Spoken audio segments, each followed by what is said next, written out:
एक भजन और सुनते हैं, फिर विचारों की ओर आगे बढ़ेंगे। ये परम पूज्य गुरुदेव जी द्वारा रचित इसी कुंभ मेला के परिप्रेक्ष्य में साहिब जी ने इसकी रचना की। पूज्य श्री साहिब जी ने याद दिलाया कि ये भजन होना चाहिए, तो ये भजन मैं आप लोगों के समक्ष प्रस्तुत करता हूँ। विश्व के सब संत जन को वंदना साभार हो। विश्व के सब संत जन को वंदना साभार हो। तिमिर सारे नाश हो पथ प्रेम का निर्धार हो। विश्व के सब संत जन को वंदना साभार हो। देश जाति प्रदेश भाषा भेद से ऊपर उठे। देश जाति प्रदेश भाषा भेद से ऊपर उठे। प्राणियों पर हो दया और प्राणियों पर हो दया और मनुष्यता को प्यार हो। विश्व के सब संत जन को वंदना साभार हो। तिमिर सारे नाश हो पथ प्रेम का निर्धार हो। सांप्रदायिक विष घृणा और द्वेष का निर्वार हो। सांप्रदायिक विष घृणा और द्वेष का निर्वार हो। विश्व के शाश्वत नियम की समझ सूची साकार हो। विश्व के शाश्वत नियम की समझ सूची साकार हो। विश्व के सब संत जन को वंदना साभार हो। तिमिर सारे नाश हो पथ प्रेम का निर्धार हो। भेद मत में हो भले पर सत्य में नहीं भेद है। भेद मत में हो भले पर सत्य में नहीं भेद है। भावना को जीत कर हम सत्य के सहकार हो। भावना को जीत कर हम सत्य के सहकार हो। विश्व के सब संत जन को वंदना साभार हो।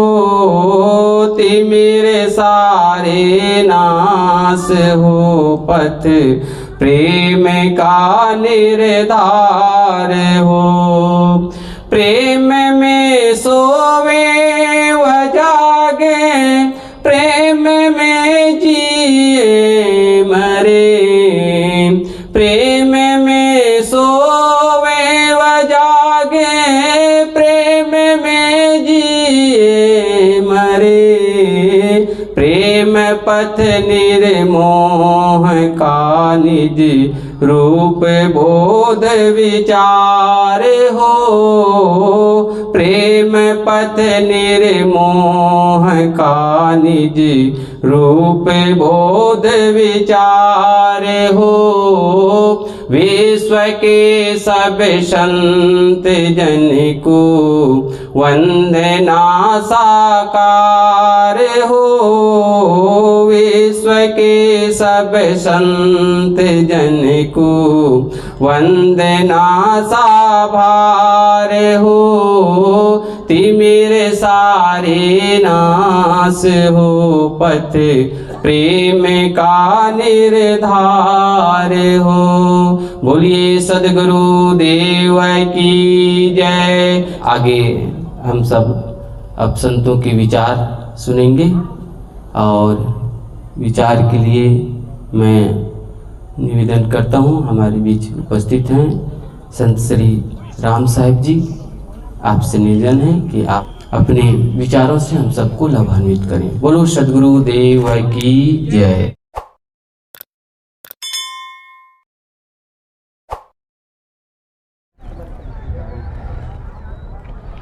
अजर अमर त्रय काल सत्य जो अनंत चेतन, निज अनुभव से जान जात जो शांत तेज घन। निर्विकार निर्द्वंद सदा सर्वोपरि सोई, ते पद दर्शक देव रहन युत बोधक जोई। ऐसो मुक्त स्वरूप जो श्री गुरुवर के चरण चित, शेष झुकावत दास ये जन्म मरण भय हरण हित।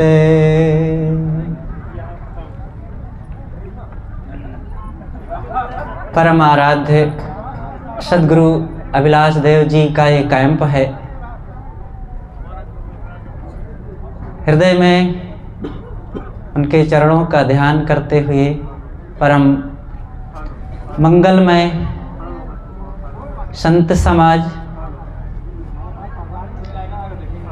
सम्माननीय भक्त सज्जनों, भक्तिमयी माताओं बहनों, हमारे जीवन में शांति का प्रकाश कैसे फैले।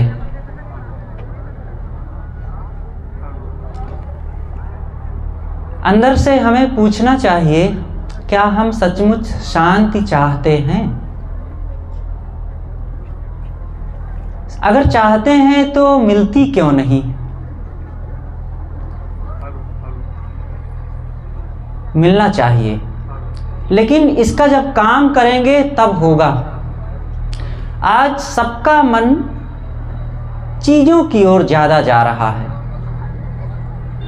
भौतिकता का साम्राज्य चारों तरफ फैला है, वही दिखाई भी दे रहा है और मन में उसी की चाहत बनी हुई है। फिर शांति कैसे मिलेगी? शांति चाहने के लिए शांति का काम करना पड़ता है और ये हर इंसान की अपनी मूल आवश्यकता है। जरूरत होते हुए भी अगर उसके लिए हम सोचेंगे नहीं, ध्यान नहीं देंगे, तो काम कैसे करेंगे? और बिना काम किए उसका लाभ कैसे मिलेगा? फिर जिन चीजों के लिए हमारा मन रात दिन ललचाता रहता है, वही चीजों से एक दिन मन उदास हो जाता है, चीजें वो फीकी लगने लगती हैं।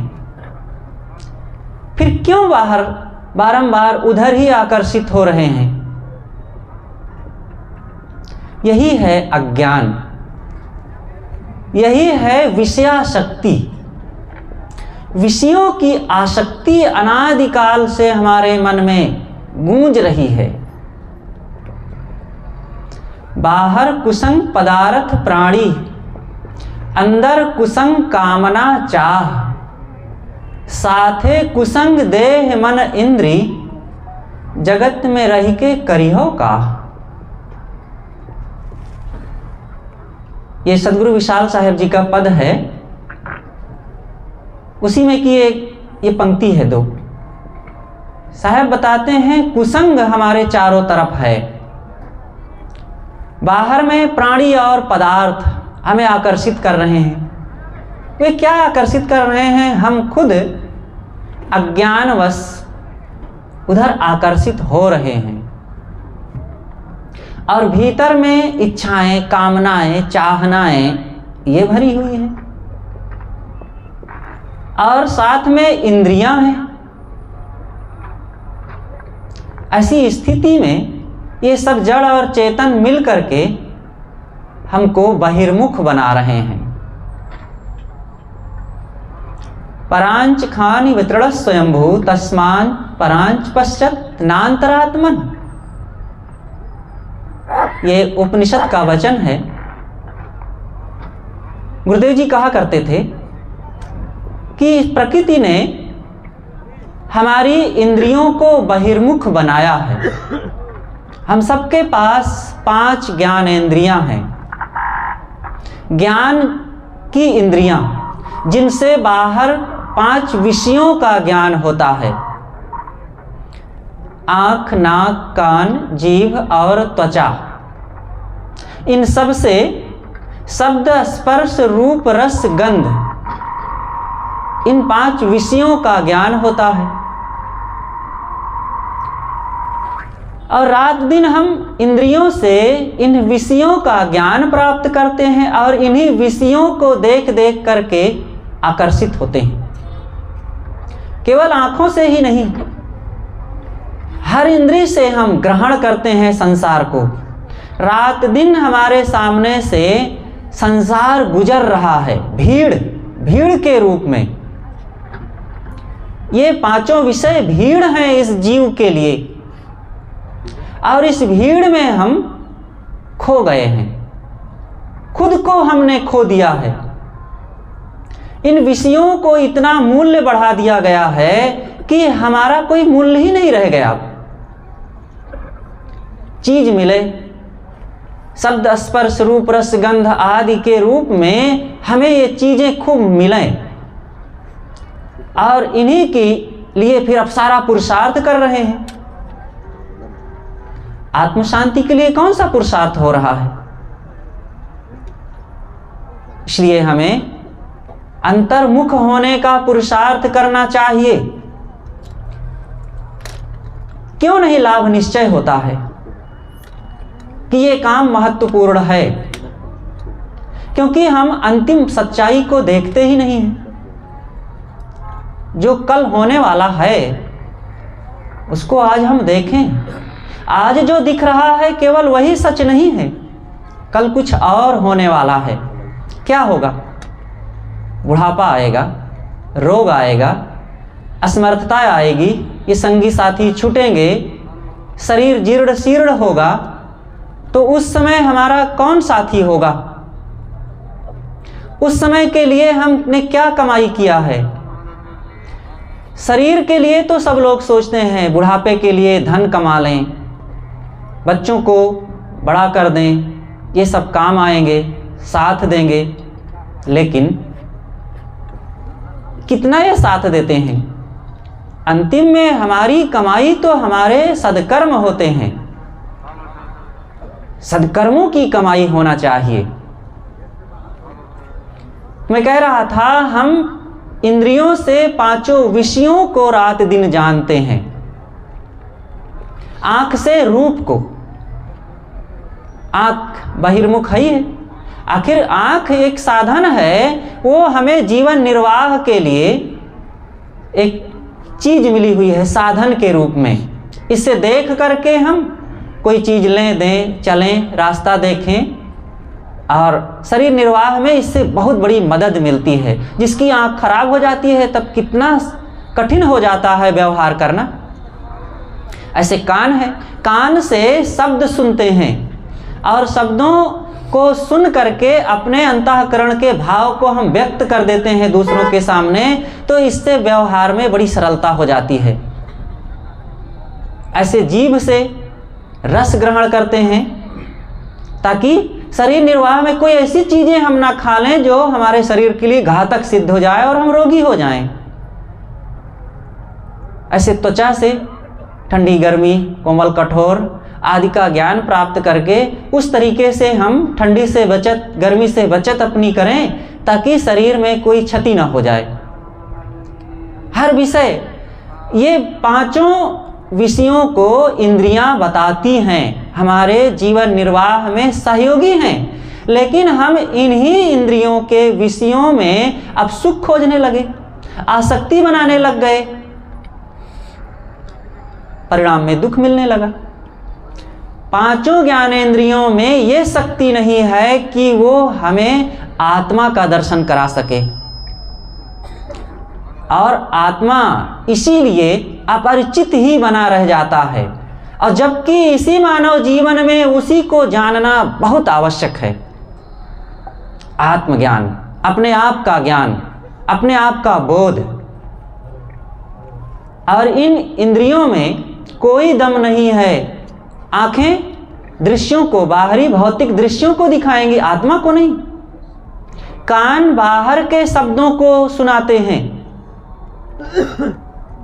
आत्मा को नहीं। आत्मा को कान से कैसे सुन सकेंगे? ऐसे जीभ भी, त्वचा भी, नाक भी आत्मा को नहीं सूंघ सकते, नहीं चख सकते, नहीं छू सकते। आत्मा को फिर कैसे जाने? आत्मा को आत्मा द्वारा ही जाने, सत्संग में जाकर के। इन इंद्रियों को अंतर्मुख करना चाहिए, और आत्मज्ञान का काम करने के लिए अंतर्मुख होना चाहिए। ये सबका ज्ञान कहाँ से मिलेगा? कोई डॉक्टर, मास्टर, इंजीनियर, वकील, नेता या और कोई भी बाहर कोई जगह है जो हमें अंतर्मुख बनने के लिए प्रेरित कर सके, जो हमें आत्मबोध के लिए प्रेरित कर सके? कहीं कोई जगह नहीं है। और जब ये कोई जगह नहीं है, कोई इसके लिए प्रेरित नहीं करते, माता पिता भी क्या करेंगे? माता पिता स्वयं बाहर के दृश्यों में लगे हैं और वे भी कमाते खाते हैं, इंद्रियों के विषयों को वे भी उठाते धरते हैं। फिर वे चाहें कि हम बच्चों को आत्मज्ञानी बना देंगे, संभव नहीं। ना स्वयं सत्संग में जाएंगे, ना बच्चों को ले जाएंगे। तो हमारे जीवन का एक बहुत बड़ा काम, बहुत बड़ी आवश्यकता वो दूर ही रह जाती है। इसलिए हर नर नारी को आत्म शांति के लिए प्रयास करना चाहिए, खोज करनी चाहिए। इसके लिए हमें मेहनत करके, खोज करके, संतों के पास जा कर के ये काम करना चाहिए। हमारे ऋषि मुनियों ने, पूर्व के ज्ञानी महापुरुषों ने इन बातों पर कितना जोर दिया है, और जिसका परिणाम था कि अंतर्मुखता पहले ज़्यादा हुआ करती थी। आज नहीं है, ऐसी बात नहीं है। आज भी है, पहले भी थी। बहिर्मुखता पहले भी थी, आज भी है, लेकिन मात्रा की बात है। आज ज़्यादातर समाज भौतिकवादी दृष्टिकोण बढ़ाता जा रहा है, और जिसका परिणाम ये हुआ कि चंचलता, आसक्ति, मोह, क्लेश, मानसिक पीड़ा, अंतर्द्वंद, पारिवारिक टूटन, ये सब बढ़ रहा है। और इससे जवानी खराब, बुढ़ापा खराब, और जीना खराब और मरना भी खराब, सब कुछ दुखों से भरा हुआ होता है। आदमी ना ठीक से सो पाता है, ना ठीक से जाग पाता है। ये सब बहिर्मुखता का ही परिणाम है। जब जागता है तो जागने जैसा कहाँ रहता है? अर्धनिद्रा। अर्धनिद्रा का मतलब बेभानी, अपने आप से अपरिचित, सब समय विषयोन्मुख रहना, चंचल रहना। सो तो रहा है। मोह निशा सब सोवन हारा, देखें स्वप्न अनेक प्रकारा। या जग जामिनी जागहि जोगी, परमारथी परपंच वियोगी। इसलिए मोह की नींद से जगें, और जो जगेगा वही इन दुखदाई रास्तों से हटेगा। जो जागल सो भागल हो रमैया राम, सोवत गैल बिगोए हो रमैया राम। इसलिए हमें जागने की जरूरत है, अपने आप को पहचानने की जरूरत है। ये काम कब होगा? हर काम जो सांसारिक काम है जवानी में किया जाता है। भौतिक पढ़ाई जवानी में की जाती है। सब लोग जानते हैं कि जब एक बच्चा 10 साल का हो गया तब उसके पास ग्रहण करने की पूरी धारणा शक्ति आ गई है। बच्चों को 2-3 साल की उम्र से ही पढ़ाना शुरू कर देते हैं, और पढ़ाते पढ़ाते पढ़ाते भौतिक ज्ञान इतना उसके अंदर कूट कर भर देते हैं और वो खूब ग्रहण भी कर लेता है अपनी 18, 20, 25 साल की उम्र होते होते। और फिर इतनी सारी योग्यता हासिल करके फिर और अंधकार में मन इंद्रियों की उस बहिर्मुखता की धुआंधार में दौड़ता है। और जब इतनी पूरी शक्ति से, क्योंकि अंदर में बहुत बड़ी एनर्जी है इस युवा अवस्था में, और उस एनर्जी का प्रयोग हमने अंदर में विषयों को ग्रहण करने के लिए खूब किया, पूरी ताकत लगा करके वो सारे संस्कार बड़े तेजी से अंदर भरते चले गए। पूरी जवानी उसी में लगा दिए, खूब भरने में संसार की आसक्ति को, और सत्संग की ओर आए नहीं। अब बुढ़ापा आ गया धीरे धीरे।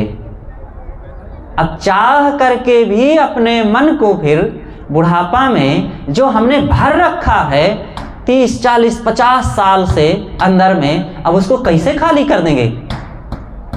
अब वो अंदर में परेशान करेगा, उसके संस्कार हमारे अंदर उठ उठ करके बेचैन करेंगे। और जिन चीज़ों पर, जिन लोगों पर बड़ा भरोसा था कि ये सब साथ देंगे, कोई साथ नहीं देता। चीज़ें क्या साथ देंगी? लोग क्या साथ? लोग तो खुद अपने अपने मन में बेचारे जूझ रहे हैं, वे अपने अपने स्वभावों से जूझ रहे हैं। चाहे वो बेटा हो, चाहे बेटी हो, चाहे पति हो या पत्नी हो, कोई किसी का साथ नहीं देता है। थोड़ा सा चीज़ों के लेन देन में, आपके खाने पीने में, घर में झाड़ू पोंछा लगाने में यही तो मदद कर सकेंगे। हमारे अंदर में क्या उठ रहा है, कौन कौन सी व्यवस्था हो रही है, कब हम अधीर हो जाते हैं, कब चंचल, चिंतित, भयभीत, शोकित हो जाते हैं, इस बात को कौन हमारा सहयोग करेगा? इसलिए जब तक शरीर में ऊष्मा है, ऊर्जा है, शक्ति है, योग्यता है, हमें अपने अंदर चंचलता भरने से बचने के लिए और शांति अर्जित करने के लिए मेहनत करने की ज़रूरत है। और इसके लिए जब सत्संग में जाएंगे, साधना करेंगे, सद्ग्रंथ पढ़ेंगे और मन इंद्रियों की चाल को परखेंगे, तब ये बात का पता चलेगा। और ये सत्संग का आयोजन इसीलिए किया जाता है। ये बाहरी कर्मकांडों में केवल मिट्टी पत्थर की उपासना कर लें, पानी उछाल लें और यहाँ वहाँ नहा लें, तब पाप कट जाएगा, दुख छूट जाएगा, ये सब खिलौना खेलने से काम नहीं बनेगा। एक बच्चा भी जान जाता है कि अब खिलौना खेलने का मेरा समय नहीं रह गया है। वो पढ़ता है, काम करता है, व्यापार करता है, धंधा करता है, धन कमाता है, और हम भक्ति और धर्म के नाम पर बुढ़ापा तक केवल इन खिलौनों को खेलने में लगे रहते हैं, और जिससे कुछ भी नहीं कमाई हो पाती है। आत्मज्ञान, आत्म शांति का धन कमाना चाहिए, जो धन आज हमें सुखी बनावे और परिवार के प्रेम, एकता, संगठन में काम आवे और लोक परलोक में भी हमारे लिए काम आ सके। इसलिए इस काम के लिए हमें शौक और उत्साह रखना चाहिए, संतों के प्रति श्रद्धा और भक्ति होनी चाहिए, तब ये चीज़ ग्रहण होगी। बिना श्रद्धा की कीमत चुकाए हम आत्म शांति को प्राप्त कर ही नहीं सकते हैं। चीज़ों को पाने के लिए रुपए की कीमत चुकाना पड़ता है, लेकिन ज्ञान को प्राप्त करने के लिए श्रद्धा और भक्ति की कीमत चुकाना पड़ेगा। केवल अश्रद्धालु बनकर या दूर से खड़े खड़े केवल दुकानदारी का हिसाब करेंगे ज्ञान प्राप्त के लिए तो संभव नहीं है कि वो ग्रहण हो सके। इसलिए हम सबको कोमल हृदय बना करके, भक्ति भाव बढ़ा करके, संतों के प्रति विनम्र और नतमस्तक हो करके जाकर ताप ज्ञान को ग्रहण करें और फिर हमारा अंतःकरण उसको ग्रहण करेगा और उसका लाभ मिलेगा। अपनी बातें मैं यहीं पर समाप्त करता हूँ। बोलिए सद्गुरुदेव की जय।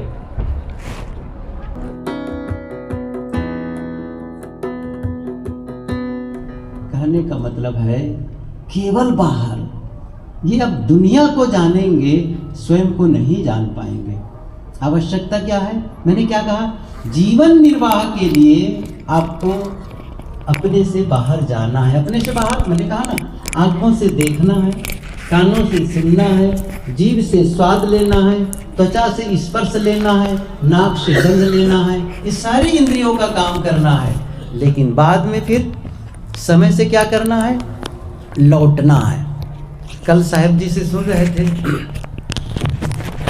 कि आहार शुद्धो सत्व शुद्धि, सत्व शुद्धि सत्व शुद्धो ध्रुवा स्मृति।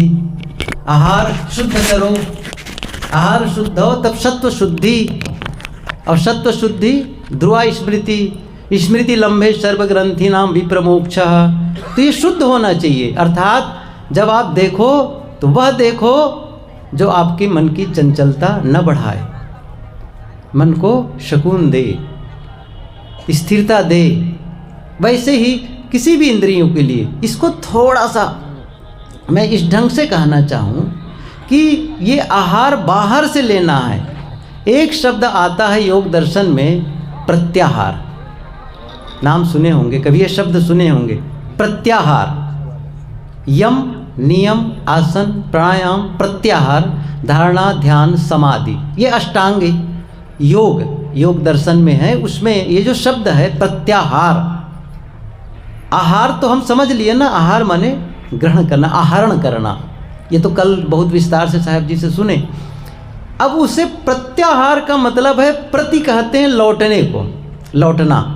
आहार का मतलब साफ है ग्रहण करना, तो आहार करना, ग्रहण करना उसको। और प्रत्याहार मतलब वो उसको जो लौट करके, प्रति लौट कर, प्रति आहार जैसे प्रतिबिंब, प्रतिबल, प्रतिध्वनि। प्रतिध्वनि, ध्वनि, कहीं आप पहाड़ी क्षेत्र में गए या किसी ऐसे भवन में गए और उसके सामने बोले और वहाँ से लौट करके जो ध्वनि आती है, क्या कहते हैं उसको? प्रतिध्वनि। प्रतिबिंब, दर्पण के सामने जब आप खड़े हो जाते हैं तो सामने जो दिखता है दर्पण में, क्या है? प्रतिबिंब। बिंब, प्रतिबिंब। आप बिंब हैं, सामने प्रतिबिंब है। वैसे ही वो आपसे जब लौट के आया, ध्वनि लौट करके आई, वैसे ही प्रत्याहार, लौट करके प्रत्याहार। अब वो बाहर जो आप जा रहे हैं, बाहर जो देख रहे हैं, उसे देखना बंद करके अब भीतर देखें, भीतर सुने, भीतर का आनंद ले। वो प्रत्याहार है। इसका मतलब है जब बाहर की इंद्रियां बाहर से सिमट जाती हैं, रोक देते हैं, बाहर का व्यापार जब बंद कर देते हैं और जब अंतर की ओर यात्रा करते हैं, जिसको सदगुरु कबीर की पंक्ति में मैं यदि कहूँ तो वो ये है कि सुमिरन सुरति लगाए के मुख से कछु न बोल, बाहर के पट बंद कर अंतर के पट खोल। बाहर के पट बंद कर, जो बाहर दरवाज़ा खुला है उसको बंद कर दो, अर्थात ये आँख की पलकों को बंद कर दो। अच्छा, केवल पलकों को बंद करने से काम नहीं चलेगा, ये थोड़ा सा और भी समझ लें। ये और थोड़ा सा अगले दिनों में इस पर और विस्तार से चर्चा करना चाहूँगा कि एक है आँख का गोलक, इंद्री का गोलक, ये आँख है। यहाँ केवल चित्र बनता है, केवल विषयों का, लेकिन वो जो उस चित्र को, उस रूप को अच्छा बुरा कहने वाला, निर्णय करने वाला हमारे भीतर एक कामना है। वो रस है, वो रस है। देखो विषय रस, एक शब्द सुनेंगे विषय रस, तो विषयों में रस नहीं है। आपको फिर से कह रहा हूं, रस किस में है? रस आप में है। आप उसमें कैसा स्वाद ले रहे हैं। कई हम में से बहुत सारे लोग हैं जिनको तम्बाकू में रस ही नहीं है। क्या लगेगा? तम्बाकू में रस मानते हैं, लेकिन कोई तो है जो तम्बाकू में रस मान रहा है। तम्बाकू तो वही है, लेकिन किसी को उसमें रस आ रहा है। वो जो भीतर जो रस वो है। तो केवल इंद्रियों को आँखों में पट्टी लगा दें, आँखों को फोड़ दें, इससे काम नहीं चलेगा। वो जो भीतर का रस है ना, वो सूखे, और वो जब सूखेगा तब फिर केवल वो इंद्रियों से देखने का काम होगा, फिर उससे दूसरा काम नहीं होगा जो हमारे लिए दुखदाई हो। ये चीज़ मैं अभी नहीं विस्तार से कहूँगा, बस इतनी सी बात में थोड़ा संकेत किया एक विषय के लिए कि वो जो भीतर रस है ना, इस पर ध्यान देना है। तो इस समय तो ये है कि बाहर के पट बंद कर अंतर के पट खोल। आप एक समय ऐसा भी करें, आंखें बंद कर दें, कानों को बंद कर दें, सारी इंद्रियों को बंद करके आप मौन और शांत हो जाएं और थोड़ा भीतर जाने का काम करें। 24 घंटे में आप आधे घंटे के लिए भी ये काम करते हैं। 24 घंटे में आधा घंटा भी आप अंतर यात्रा करते हैं और वहाँ जा कर के थोड़ा उसका स्पर्श कर लेते हैं, अर्थात उससे कुछ संपर्क में आ जाते हैं। जो भीतर सत्य है, भीतर जो आपका आराध्य है, भीतर जिसे आप परमात्मा कहते हैं, जिसको सदगुरु कबीर ने कहा है, दिल माँ खोज दिलई माँ खोजो यह करीमा रामा। ये जो राम, ये जो परमात्मा है, सबके दिल में है। तो वहाँ कब होगा? दो ही तो है, एक तो बाहर देखो, और जब तक बाहर देखोगे भीतर नहीं आ सकते हो। हमारे कैंपस के अंदर रहो या कैंपस के बाहर रहो, जैसे दरवाज़ा के बाहर गए बिल्कुल अलग, अंदर आए बिल्कुल अलग, वैसे ही है। जब तक आप देखेंगे, सुनेंगे, भोगेंगे और आगे उसका मनन करेंगे, देखे सुने भोगे का, तब तक भीतर प्रवेश नहीं होगा। वो रोकना पड़ेगा, और वो काम रोज करने जैसा है। थोड़ा सा समय निकाल करके रोज थोड़ी देर के लिए अंतर यात्रा कर लो, थोड़ा समय निकालो। रोज ऐसे आंखें बंद कर लो, कानों को बंद कर लो। कानों को बंद करने का मतलब ऐसा नहीं कि वहाँ कोई रुई ठूसना है या कुछ करना है। सुनने की चेष्टा ना करो, अपनी ओर से सुनने की चेष्टा ना करो। बस भाव न जगे मैं कुछ सुनूं, नहीं। यदि कोई आवाज़ आ ही गई तो भी उसके बारे में प्रतिक्रिया न करें। अब जैसे आप बैठे हैं साधना में और किसी पक्षी की आवाज़ आ गई, कुत्ते की भौंकने की आवाज़ आई, किसी ने गाड़ी स्टार्ट कर दी, किसी ने बर्तन गिरा दी, किसी बच्चे ने चिल्ला दी, अब क्या होगा?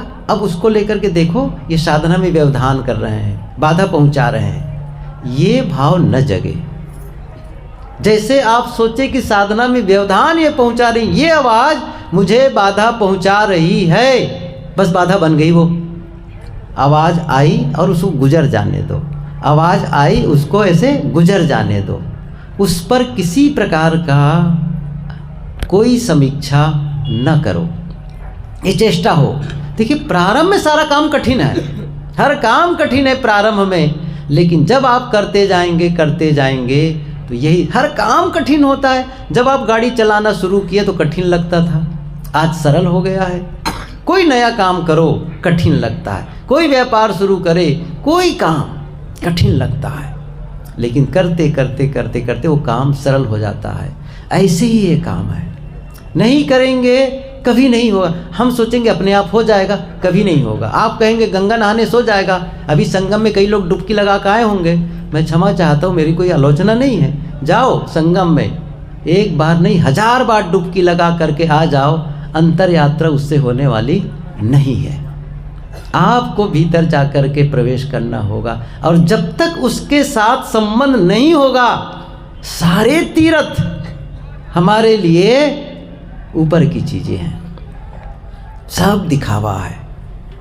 हम तीर्थ में आकर आत्म तीर्थम न जानाति, आत्म तीर्थ को जिसने नहीं जाना, बाहरी तीर्थ सब व्यर्थ है। बाहरी तीर्थ की सार्थकता है आप कुंभ में आए, संतों से मिले और आपको एक सूझ हो गई, नहीं मैं अंतर यात्रा भी करूँगा, मैं भीतर भी जाऊँगा, मैं इंद्रियों के व्यापार को रोक के कुछ देर के लिए मौन और शांत रहूँगा, ये भाव जगे, प्रतिक्रिया विहीन रहूँगा, और ये भाव जगे तो क्या होगा, बस वहीं से शुरू हो जाएगी। मेरा मतलब है कि आप और हम सब यहाँ आकर के हम भीतर की भी यात्रा, केवल तीर्थ यात्रा न करें, केवल गंगा स्नान न करें, आप भीतर भी पवित्रता का और निर्मलता से अपने आप को नहलाएं। और जितनी पवित्रता को महसूस करेंगे भीतर की, उतना ही आपको आनंद का अनुभव होने लगेगा। और जितनी गंदगी का अनुभव करेंगे, जितना मैलापन का अनुभव करेंगे, विकार का अनुभव करेंगे, उतना ही आप अपने आप से दूर होते चले जाएंगे। अंदर में आप परेशान हैं, अशांत हैं, अंदर में बहुत दुखी हैं, शिकायत से भरा मन है, इसका मतलब आप गंदगी का अनुभव कर रहे हैं, पवित्रता का नहीं है। जिस समय आपके मन में प्रेम का अनुभव होता है, मैत्री का अनुभव होता है, सहयोग का भाव जगता है, क्षमा का भाव जगता है, विनम्रता का भाव जगता है, करुणा का भाव जगता है, ये सब पवित्रता है। हम पवित्रता का ज़्यादा अनुभव करते हैं या गंदगी का ज़्यादा अनुभव करते हैं, मैलेपन का अनुभव करते हैं, ये हमको खुद को सोचना है।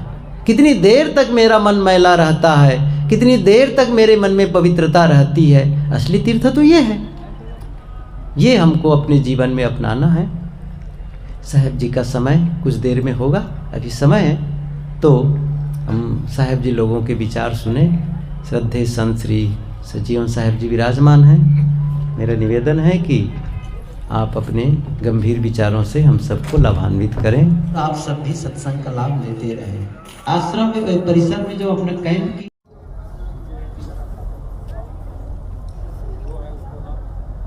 बोलो सद्गुरु कबीर साहेब की, संत समाज की, समस्त श्रोताओं की, सद्गुरु श्री राम सूरत साहेब की, सद्गुरु श्री अभिलाष साहेब जी की।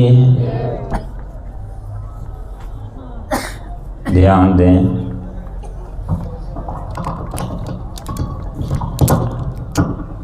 आप लोग इस प्रयागराज तीर्थ में उपस्थित, लेकिन स्वामी शंकराचार्य ने क्या कहा है, तीर्थम परम किम स्वमनो विशुद्धम। परम तीर्थ क्या है, जहाँ पर अपना मन विशुद्ध हो जाता है, पवित्र हो जाता है, वो परम तीर्थ। किसी ने कहा है तीर्थ वही जो कि पाप से तारत, पाप वही मन बद विकारा, सो सत्संगत तीरथ सत्य है, दुर्गुण नासत लागे नवारा। व्रत वही जो बुरे कर्म त्यागो, और व्रत सब झूठ पसारा।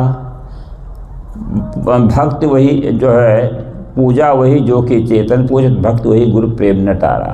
कितनी बढ़िया बात कही गई है। तीर्थ वो है जो मन से के जो तार दे, किससे तार दे, पापों से तार दे। छत्तीसगढ़ की भाषा है तीर दे, तीर दे मतलब किनारे लगा दे, तार दे, पार कर दे।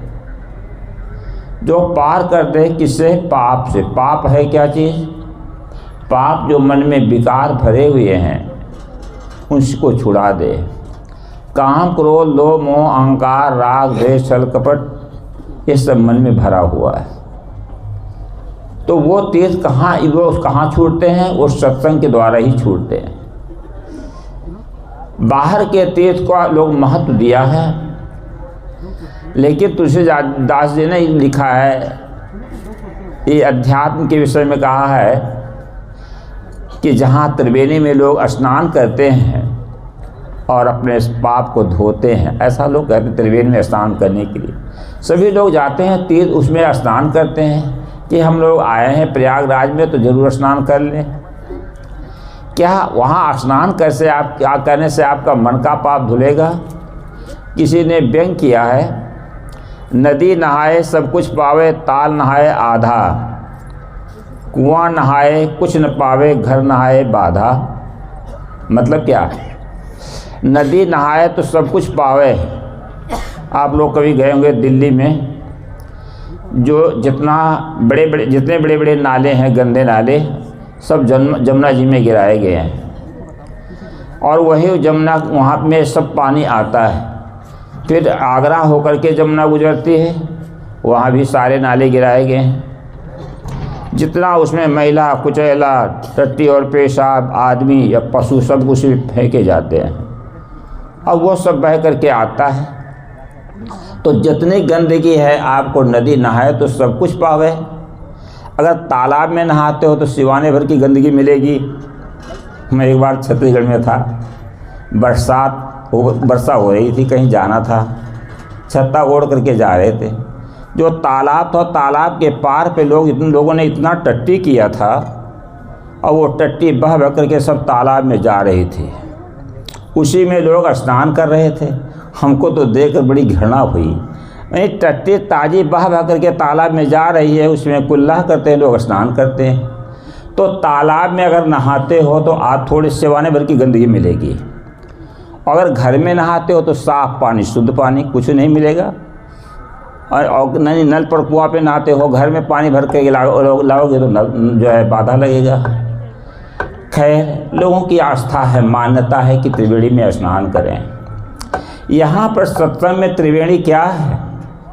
राम भक्त जहाँ सुरसर धारा, सरस्वत ब्रह्म विचार प्रचारा, विद निषेध में कलिमल हरणी, करम कथा रघुनंदन वर्णी। यहाँ देखो राम की चर्चा होती है, ये राम ही की चर्चा। वो राम तत्व कौन सा है? कबीर साहब का राम हृदय निवासी राम, हृदय बसे ते राम न जाना। जो हृदय में राम बसा हुआ है उसको लोग नहीं जानते। राम तत्व को हमें समझना है, जो रम रहा है। रामायण भी आप लोग पढ़ते होंगे, रामायण में आया है, जैसे कि आपस में जब लोग मिलते हैं, कहे जय श्री राम, जय जय राम, सीता राम। शिष्टाचार बस और शब्द प्रयोग करते हैं, नमो नारायण, सलाम वालेकुम, गुड मॉर्निंग, गुड नून इत्यादि का प्रयोग किया जाता है। आगे जगह खाली है, कुर्सी खाली। कबीर पंथ में साहेब बंदगी, सब लोग आकर के कहते हैं साहेब बंदगी। पहले जब राम को युवराज बनाने के लिए विचार किया दशरथ जी ने, उस समय सब लोग आते हैं तो उस समय भी शिष्टाचार चलता था। शिष्टाचार बस में क्या कहा जाता था? जय राम, जय जय राम, जय सीताराम नहीं कहा जाता था। उस समय लोग कहते थे जय जीव। राम को युवराज बनाने के लिए विचार किया दशरथ जी ने, तो सभी लोग आते हैं तो प्रणाम करते हैं, कहे जय जीव, शीश तिन नाये, भूप सुमंगल वचन सुनाए। जय जीव कह करके सब लोग प्रणाम करते हैं। जो आता है सो कहता है जय जीव, जय जीव, जय जीव। जय साहेबंदी किया जाता है। यह रामायण में जय जीव आया है अयोध्या कांड में। जब दशरथ जी से कैकेयी ने वरदान मांगा था कि राम को 14 वर्ष का वनवास और भरत को राजगद्दी, दशरथ को बड़ा कष्ट हुआ। कहा राम को वनवास न दिया जाए, लेकिन कैकेयी अपनी जिद पर अड़ी रही, नहीं बात मानी। दशरथ जी बहुत दुखी हुए, मूर्छित अवस्था में पड़े हुए थे। तो मंत्री पता लगाने के लिए जाता है कि क्यों नहीं आए दरबार में दशरथ जी। वहाँ देखते हैं दशरथ जी मूर्छित अवस्था में पड़े हुए थे। तो मंत्री जाकर के प्रणाम करता है, कहे जय जीव बैठ सिर नाई, देख भूप गत गयो सुखाई। वहाँ भी जय जीव कह करके प्रणाम करता है। जब राम को जंगल में पहुँचाने जाता है मंत्री, लौट करके आता है तो दशरथ जी को प्रणाम करता है, देख सुमंत जय जीव कह कीन्हो दंड प्रणाम, सुनत उठे व्याकुल पर कहा सुमंत कहा राम।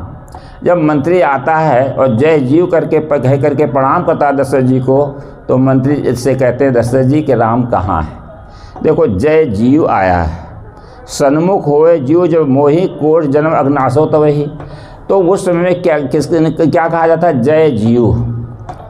और ये जीव को जो है संत महात्मा लोग राम कहते थे।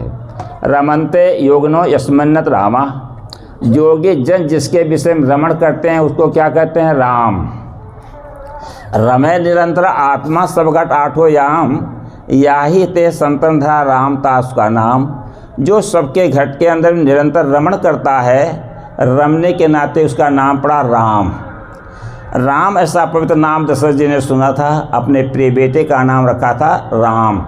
राम की ख्याति को लोगों ने बढ़ाया तो उनको अवतार मान लिया गया और क्या क्या कहा गया। तो वो राम को सब लोग मानते हैं और हृदय में जो राम है तो कवि साहब उसी राम को कहा है जो सबके हृदय में रमण कर रहा है। क्या राम के अंदर राम नहीं था? राम के अंदर भी राम था।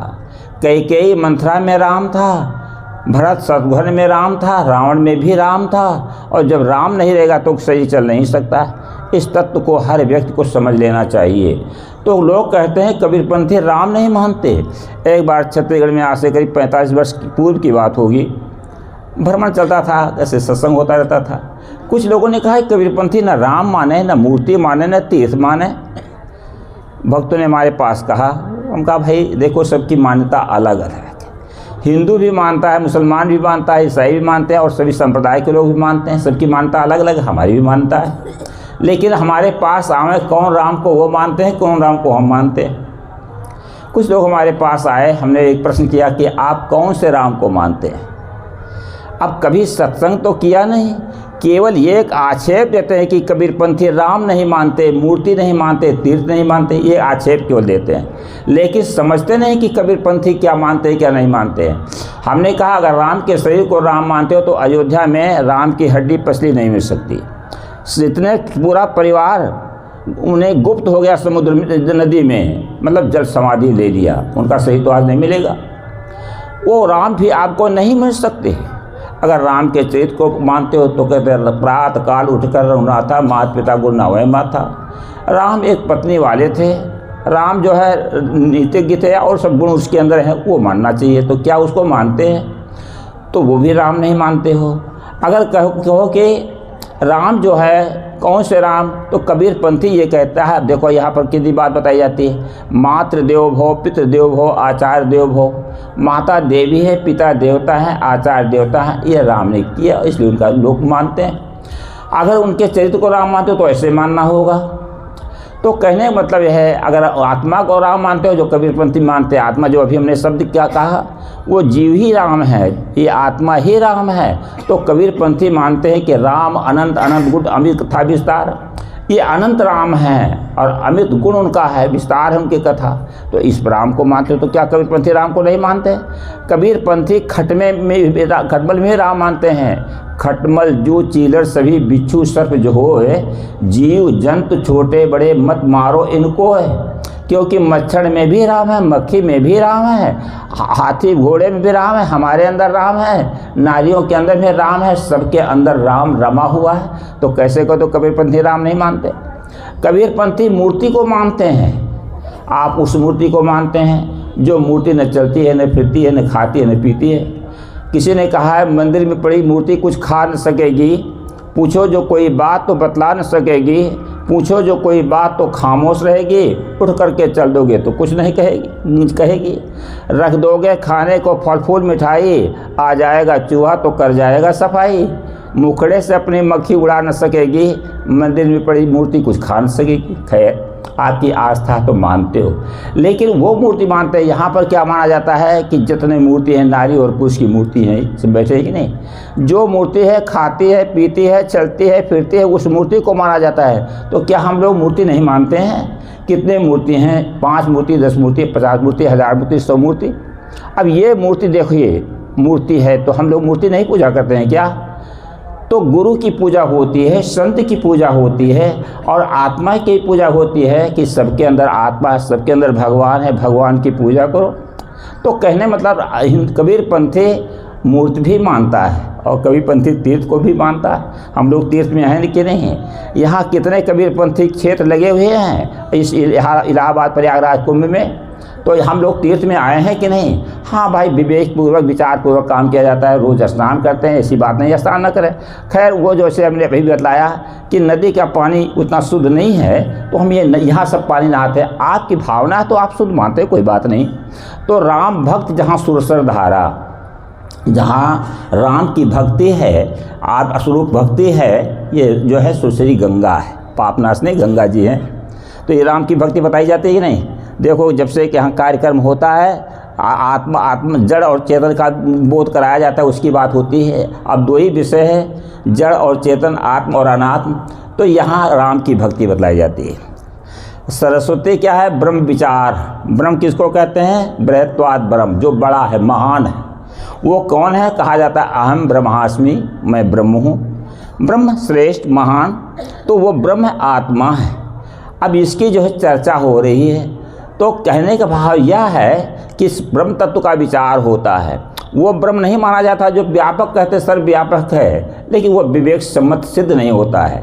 और कहा बिन सत्संग विवेक न होई, बिना सत्संग के विवेक नहीं होता है। विवेक का मतलब क्या होता है? सही और गलत के ज्ञान का नाम। आज विवेक के अभाव में आदमी जाता है, मूर्त के सामने हाथ जोड़ता है कि तुम हो माता चे पिता, तुम हो बंधु सखा, तुम हो। देखो, विवेक का स्क्रू ढीला है कि नहीं? ज्ञान का स्क्रू। जिस माँ ने जन्म दिया, जिस पिता ने जन्म दिया, उसके सामने नहीं हाथ जोड़ पाता। तुम माता हो, तुम पिता हो, तुम बंधु हो। अब ये बतलाओ, भाई को भाई नहीं कहने के लिए तैयार होता है, लेकिन उसको कहता है तुम बंधु हो, तुम मित्र हो, तुम माता हो, तुम पिता हो। ये विवेक क्या हुआ? ये माताएं क्या करती हैं? तुलसी के पेड़ के नीचे दीपक जला देती हैं, जहाँ पर बहुत से कीड़े आकर के उसमें डूब करके मर जाते हैं। कितना बड़ा पुण्य का काम हुआ। अरे किसी गरीब के घर में दीपक जला दो, उसके घर में तेल नहीं है, तो वहाँ कम से कम प्रकाश तो कर दो। ये नहीं कर पाओगे, और वहाँ जो है तुलसी के पेड़ के लिए पूजा की जाती है, फूल चढ़ाते हैं। एक महिला थी, वो अपने ही शिष्या थी, बुलाई तो गए, लेकिन वो है कबीरपंथी, फिर भी क्या, एक पत्थर रखे हुए थे। पत्थरों भी कोई ठीक ठाक नहीं था, वो इस तरह टेढ़ा मेढ़ा पत्थर था। और वहाँ फूल चढ़ा हुआ है, अगरबत्ती जलती थी, और वहाँ जो है तो दीपक रोज जलाती थी। अब ज़रा विचार करो, पति के सामने दीपक नहीं जला पाई होगी, आरती नहीं कर पाती होगी, लेकिन अब उससे क्या होता है? पर विवेक की आँख खुले तब ना। विवेक की आँख ढकी हुई है, और ये आँख खुलेगी कहाँ? ये सत्संग के द्वारा। लेकिन एक बात ध्यान रखना, सत्संग को भी समझना होगा। बिहार में कहते हैं किनका सत्संग हो रहा है? संत मत का सत्संग हो रहा है, कि कबीर मत का सत्संग हो रहा है, कि इस्लामी का सत्संग हो रहा है? सत्संग तो कह नहीं कहते, दूसरा शब्द कहते प्रयोग करते होंगे। तो अब संत मत सत्संग, कबीर मत सत्संग, निरंकारी मत सत्संग। लेकिन आपने सुना है कभी आलू कबीरपंथी आलू, इस्लामी सेव सुने हो? कहीं संत मत का जो है भाटा सुने हो? सब्जी जब खरीदने जाते हो तो ये नहीं कहते हम कबीरपंथी आलू लेंगे, कबीरपंथी चावल लेंगे, कबीरपंथी अमुक वस्तु खरीदेंगे। कोई संत मत वाला होगा तो ये नहीं कहेगा कि हम अमुक मत की सब्जी लेंगे, अमुक मत की वस्तु लेंगे। तो कहने का भाव ये है, लेकिन सत्संग होता है, कहने किनका है? संत मत का सत्संग। वो सत्संग का जनाजा निकाल दिया गया है, कबीर मत का सत्संग। अब झूठी झूठी बातें, घिसी पिटी चर्चाएँ होती है, तो ये और सत्संग हुआ? सत्संग जहाँ कहा गया सत्य धन संग सत्संग, जहाँ पर सत्य सत्य का निर्णय होता है वो सत्संग कहलाता है। अब ज़रा विचार करना सत्संग को, आप लोग जजमेंट देंगे। मैं तो कहा करता हूँ, मंच जो कुर्सी ये बैठे हैं चौकी पे, वो सब चौकीदार हैं। चौकीदार गुहार लगाता है, जगाता है। हम देखो 15 प्रांत में जाते हैं, और भी संत विभिन्न प्रांतों में, सदगुरु शिवलाल साहब विभिन्न प्रांतों में जा के जगाते रहे। तो ये जगाते हैं, और आप कौन है? जिम्मेदार। जिम्मे पर बैठा कौन है? क्या है? जमींदार। जमींदार बड़ा होता है कि चौकीदार बड़ा होता है? चौकीदार केवल जगाता है आप लोगों को, तो आप जिम्मेदार। जजमेंट देंगे, हम लोग को जो कुछ बोलते हैं तो आप भी जजमेंट देंगे कि सही क्या है और गलत क्या। आप भी जज हैं, निर्णय करने वाले हैं, लेकिन निष्पक्ष हो जाए तब। अगर पक्ष पकड़ लोगे किसी का तो जो है जजमेंट नहीं दे सकते हैं, लेकिन लोग पक्ष पकड़ लेते हैं। गुरु का पक्ष, परंपरा का पक्ष और किताब का पक्ष जो पकड़ेगा उसका सत्य द्रोही हो जाएगा, उस निर्णय नहीं कर सकता है। अगर निष्पक्ष होकर के यहाँ पर विचार करोगे तो सदगुरु कबीर साहब का कैसा दर्शन था, इस पर आप समझ सकते हो। तो 2-2 5 होता है कि 2-2 4 होता है? अगर 2-2 5 कोई कहे, विद्वान कहे, वो भी अमान्य है। मोटी किताब में लिखा हुआ गलत है, और 2-2 4 चाहे एक बच्चा कह दे, चाहे छोटी किताब में लिखा हो या किसी मत मजहब में हो, वो मानने योग्य है। यह विवेक आप सबको करना, हम सबको करना है। तो विवेक के लिए बैठे। विवेक एक्स्ट्रा नेत्र है, अतिरिक्त आँख है। घट में है सूझे नहीं, नालत ऐसे जिंद, तुलसी यह संसार को भयो मोतिया बिंद। एक दो को नहीं, पूरे संसार को मोतिया बिंद हो गया है। और मोतिया बिंद का ऑपरेशन जब योग डॉक्टर के द्वारा होता है तो आँख बन जाती है। अपने एक साधु हैं बिहार में, उनको मोतिया बिंद हो गया था, तो एक साधारण डॉक्टर से ऑपरेशन कराया तो आँख खराब हो गई। अब और जितने डॉक्टरों के पास दिखाता है तो कहते हैं ये अब आँख नहीं बन सकती। दूसरे आँख का ऑपरेशन हुआ ठीक डॉक्टर से तो उससे कुछ झलकता है उनको।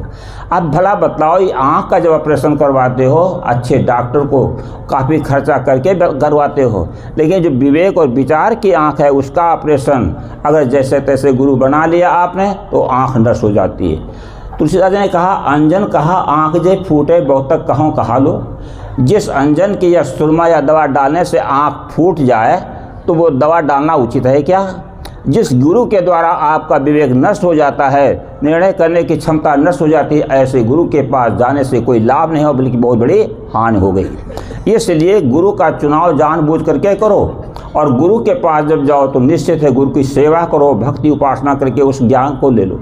कितने लोग हैं बहुत बड़े बड़े महापुरुषों से दीक्षा ले लिया, अच्छे गुरु हैं, वैरागवान संत हैं, लेकिन कभी उनके पास बैठते नहीं हो, कभी सेवा नहीं कर सकते, कभी एक लोटा पानी तक नहीं दे सकते और ज्ञान हो जाएगा?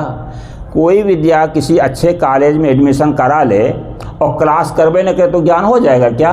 और मास्टरों भी है, कभी ध्यान न दे विद्यार्थी के ऊपर, केवल उसका नाम लिख लिया और कभी ध्यान न दे तो ज्ञान हो जाएगा क्या? विद्यालयों में जहाँ भौतिक शिक्षा प्राप्त की जाती है वहाँ पर बच्चा पढ़ता है मेहनत करके, कमज़ोर होता है पढ़ने में ट्यूशन भी पढ़ता है, और मास्टर भी जो समझदार होता है बच्चों को पढ़ाता है, उसको चरित्रवान बनाता है और अनैतिक शिक्षा भी देता है। नहीं तो मास्टर लोग भी गड़बड़े हैं, उनको तो वेतन मिल रहा है, आराम कर रहे हैं और जो है बच्चों को ठीक से पढ़ाते नहीं। वही दशा साधुओं की भी होती, गुरुओं की भी दशा होती है। अब जहाँ गए खूब पूजा हो गई, मान बड़ाई मिल गई और थोड़ा भाषण दे दिया, ये नहीं बैठा करके समझाएं कि इसको कुछ ज्ञान हुआ कि नहीं हुआ।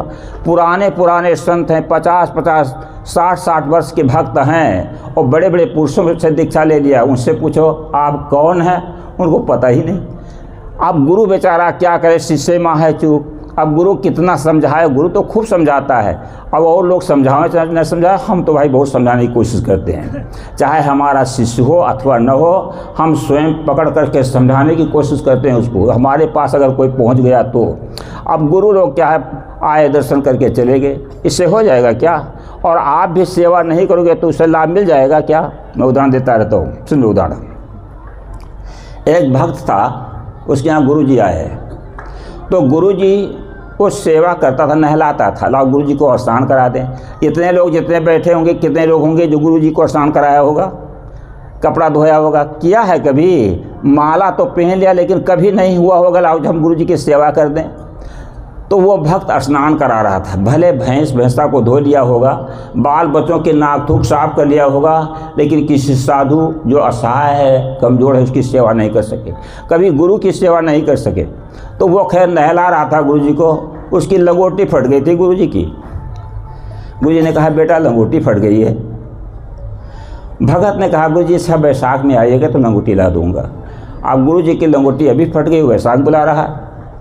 पत्नी बड़ी समझदार थी, कहीं की पत्नियां ठीक होती हैं, गड़बड़ पुरुष गड़बड़ होते हैं, कहीं पुरुष ठीक होते पत्नियां गड़बड़ होती हैं, लेकिन पत्नी समझदार थी कि गुरु जी को एक बित्ता कपड़ा लंगोटी की आवश्यकता है।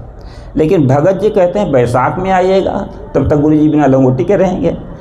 कमर में रस्सी लगा देते थे और एक लंगोटी लगा लेते थे कपड़े का। तो पत्नी ने क्या किया, आप समझाने की दृष्टि वो मक्कर करके रोने लग गई, आँख से आंसू गिर रहे हैं। नारियों के तुरंत आंसू गिरने लग जाते हैं।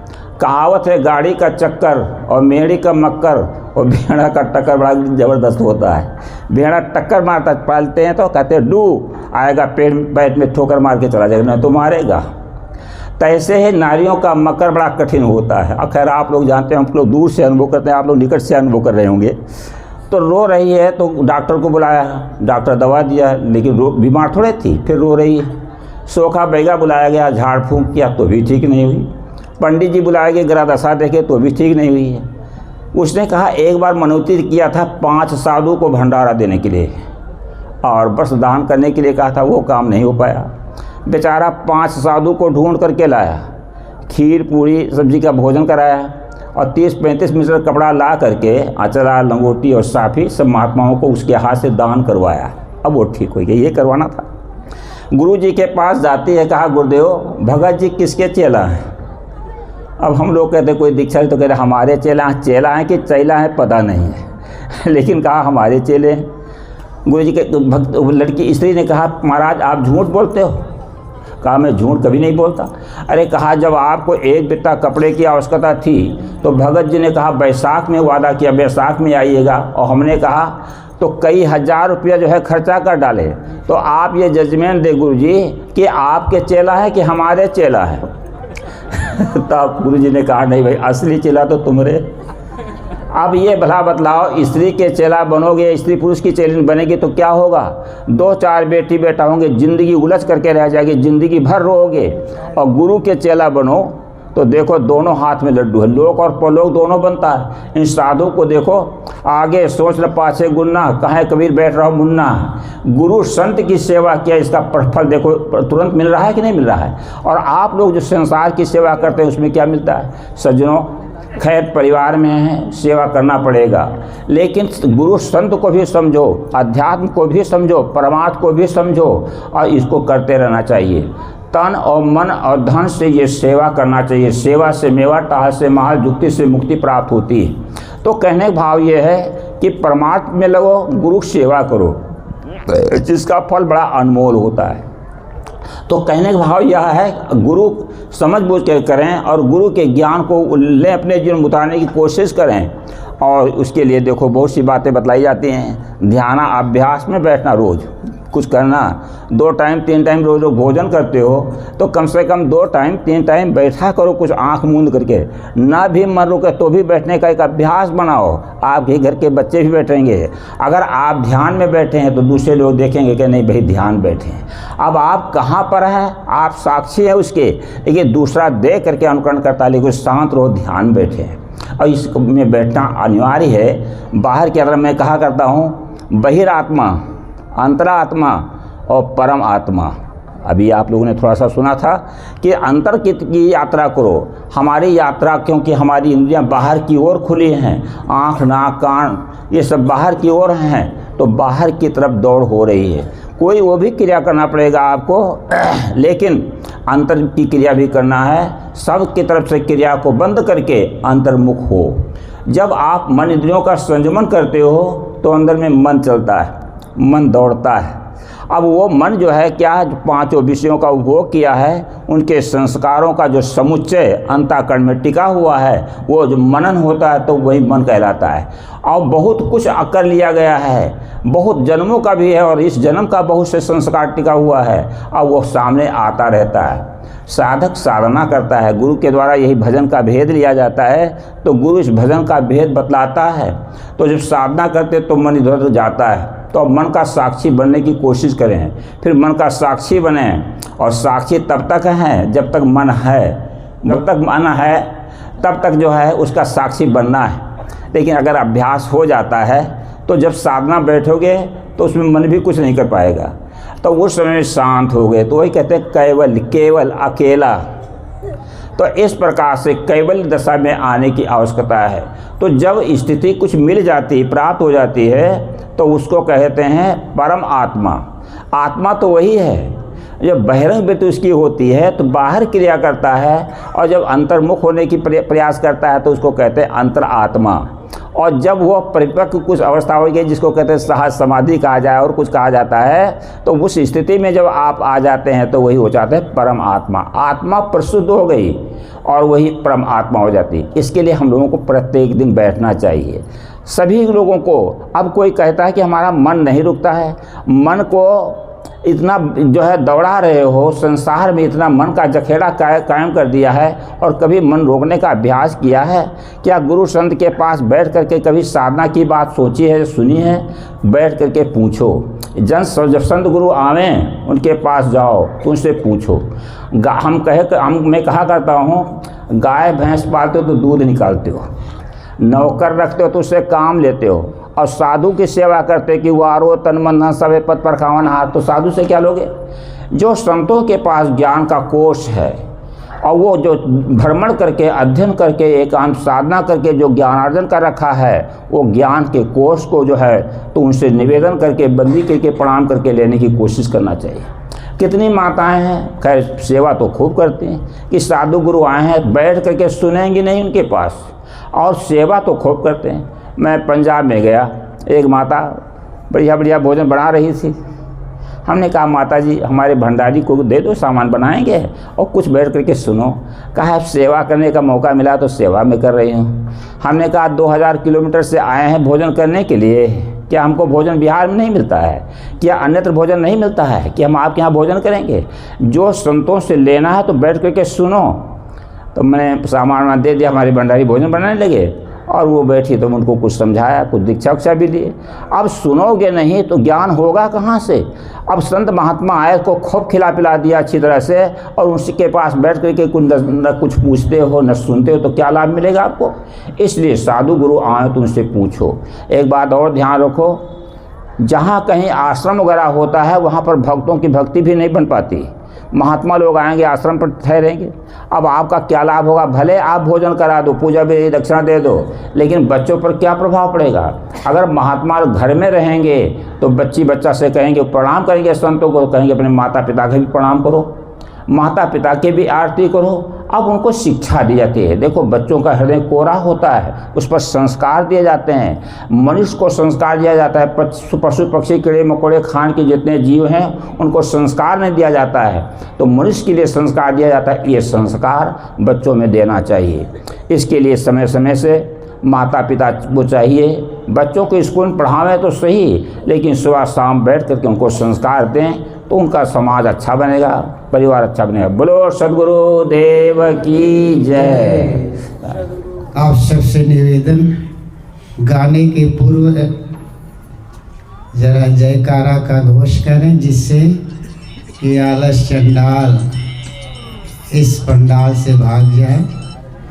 बोलिए सदगुरु कबीर साहिब की जय, सदगुरु अभिलाष साहिब की, संत समाज की, भक्त समाज की, तीर्थराज प्रयाग की।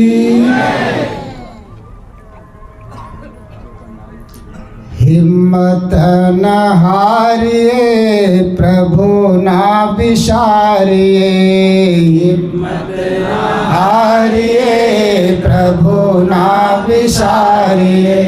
हंसत मुस्कुराते हुए जिंदगी गुजारिए, हंसते मुस्कुराते हुए जिंदगी गुजारिए। हंसते मुस्कुराते हुए जीना जिसको आ गया, हंसते मुस्कुराते हुए जीना जिसको आ गया। टूटे हुए दिलों को सीना जिसको आ गया, टूटे हुए दिलों को सीना जिसको आ गया। ऐसे देवताओं के चरण पखारिए, ऐसे देवताओं के चरण पखारिए। उनकी तरह नेक बन के जिंदगी गुजारिए, उनकी तरह नेक बन के जिंदगी गुजारिए। हिम्मत न हारिए प्रभु ना विसारिए, हिम्मत न हारिए प्रभु ना विसारिए। हंसते मुस्कुराते हुए जिंदगी गुजारिए, हंसते मुस्कुराते हुए जिंदगी गुजारिए। काम ऐसा कीजिए कि जिससे हो सबका भला, काम ऐसा कीजिए कि जिससे हो सबका भला। बात ऐसी कीजिए कि जिनमें हो अमृत भरा, बात ऐसी कीजिए जिनमें हो अमृत भरा। मीठी बानी बोल सबको प्रेम से पुकारिए, मीठी बानी बोल सबको प्रेम से पुकारिए। कड़वे बोली बोल के न जिंदगी गुजारिए, कड़वे बोली बोल के न जिंदगी गुजारिए। हिम्मत न हारिए प्रभु ना बिसारिए, हिम्मत न हारिए प्रभु ना बिसारिए। हंसते मुस्कुराते हुए जिंदगी गुजारिए, हंसते मुस्कुराते हुए जिंदगी गुजारिए। मुश्किलों मुसीबतों का करना है तो खात्मा, मुश्किलों मुसीबतों का करना है तो खात्मा। हर समय कहते रहिए शुक्र है परमात्मा, हर समय कहते रहिए शुक्र है परमात्मा। गिलवे शिकवे करके अपना हाल ना बिगाड़िए, गिलवे शिकवे करके अपना हाल ना बिगाड़िए। जैसे प्रभु राखे वैसी जिंदगी गुजारिए, जैसे प्रभु राखे वैसी जिंदगी गुजारिए। जैसे गुरु राखे वैसी जिंदगी गुजारिए, जैसे गुरु राखे वैसी जिंदगी गुजारिए। हिम्मत न हारिए गुरु ना बिसारिए, हिम्मत न हारिए गुरु ना बिसारिए। हंसते मुस्कुराते हुए जिंदगी गुजारिए, हंसते मुस्कुराते हुए जिंदगी गुजारिए। शुभ कर्म करते हुए दुख भी अगर पार है, शुभ कर्म करते हुए दुख भी अगर पार है। पिछले पाप कर्मों का भुगतान वो भुगता रहे, पिछले पाप कर्मों का भुगतान वो भुगता रहे। आगे मत उठाइए पिछले बोझ उतारिए, आगे मत उठाइए पिछले बोझ उतारिए। गलतियों से बचते रहिए जिंदगी गुजारिए, गलतियों से बचते रहिए जिंदगी गुजारिए। हिम्मत न हारिए प्रभु ना बिसारिए, हिम्मत न हारिए प्रभु ना बिसारिए। हंसते मुस्कुराते हुए जिंदगी गुजारिए, हंसते मुस्कुराते हुए जिंदगी गुजारिए। बोलिए सद्गुरुदेव की जय।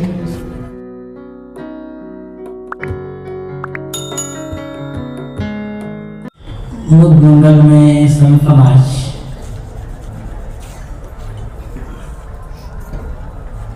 धर्म प्रेमी सज्जनों,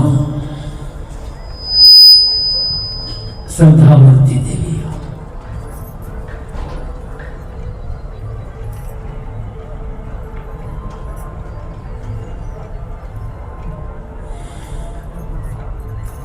सदगुरु कबीर की एक बड़ी सरल सी साखी है।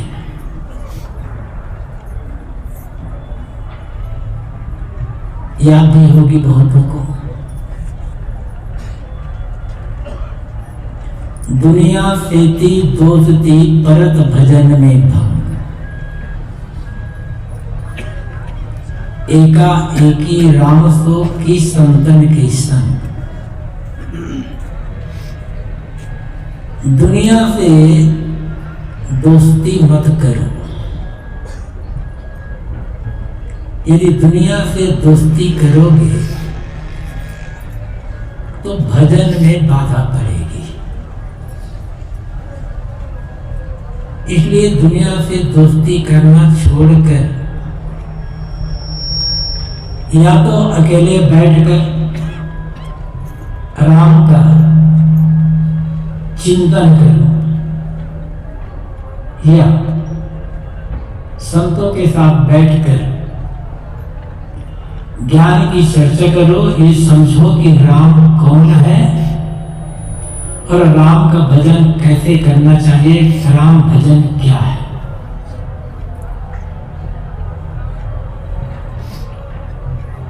इस साखी में सदगुरु कबीर दुनिया से दोस्ती करने को मना करते हैं, क्योंकि भजन में बाधा पड़ेगी और ये मानव जीवन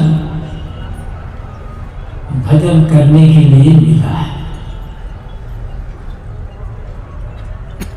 तो कोई प्रश्न कर सकता है, यदि दुनिया से दोस्ती करने में भजन में बाधा पड़ती है तो क्या दुनिया से बैर करें ताकि भजन का काम बढ़िया बने? पहली बात हमें ये समझना होगा, किसी बात को लेकर किसी भी व्यक्ति से बैर विरोध करने वाला आदमी दुनिया का हर काम कर सकता है, भजन नहीं कर सकता। भजन का अर्थ ही होता है मन से बैर विरोध की भावना का पूर्णतः त्याग हो जाना, बैर विरोध भावना का पूर्णतः मिट जाना।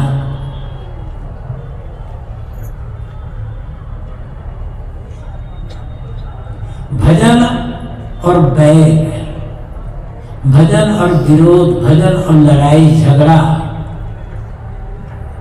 दोनों साथ साथ नहीं चल सकते।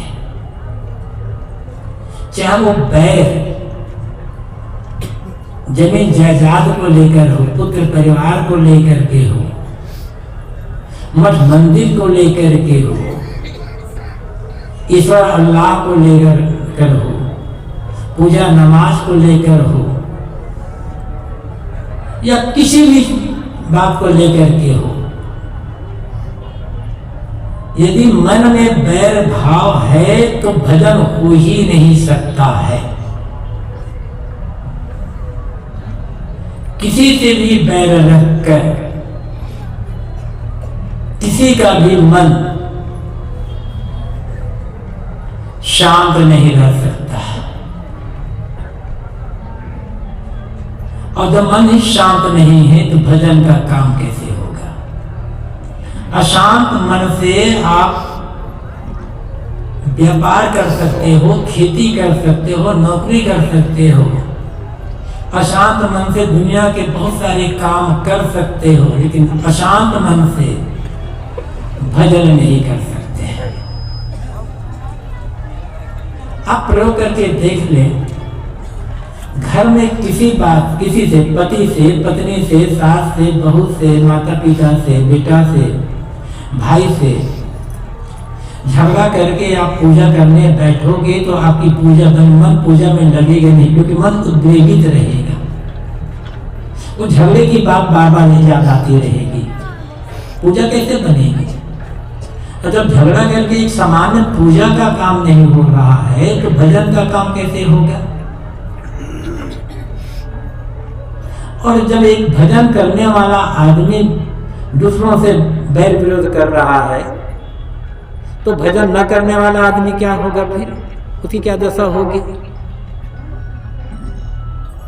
इसलिए यदि शांति से जीना चाहते हैं, जीवन को प्रसन्नता से व्यतीत करना चाहते हैं, तो किसी भी बात को लेकर किसी से भी लड़ना झगड़ना बंद करें।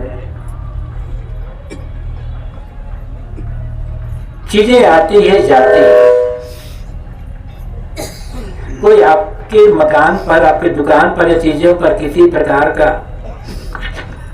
कब्जा कर रहा हो, हड़प रहा हो, तो न्याय पंचायत ये सब मुकदमा जो करना है एक मजबूरी है आप, लेकिन उसके लिए बैर विरोध का भाव रखना मन में,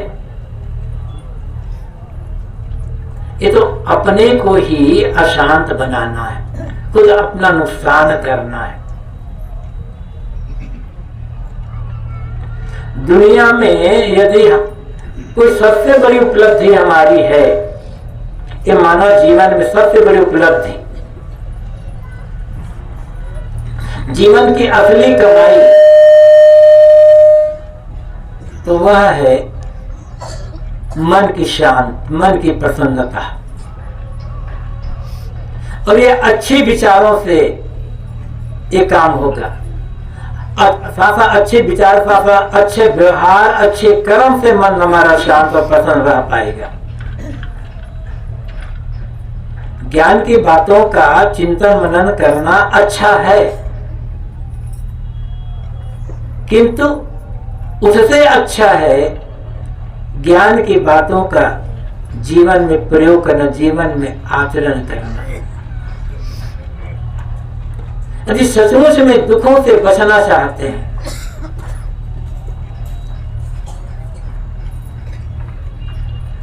आत्मकल्याण का काम करना चाहते हैं,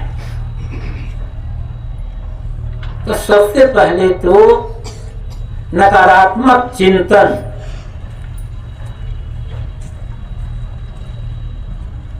और विरोधात्मक चिंतन का त्याग करें। हम और आप मनुष्य हैं, और कहा गया है मननात् मनुष्य, मनन करने वाले प्राणी को मनुष्य कहा जाता है। मानवेतर प्राणी किसी विषय पर गहराई से चिंतन मनन नहीं कर सकते।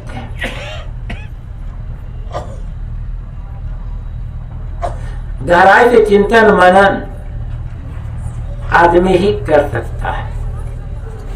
हमारे जीवन में मन बहुत महत्वपूर्ण है,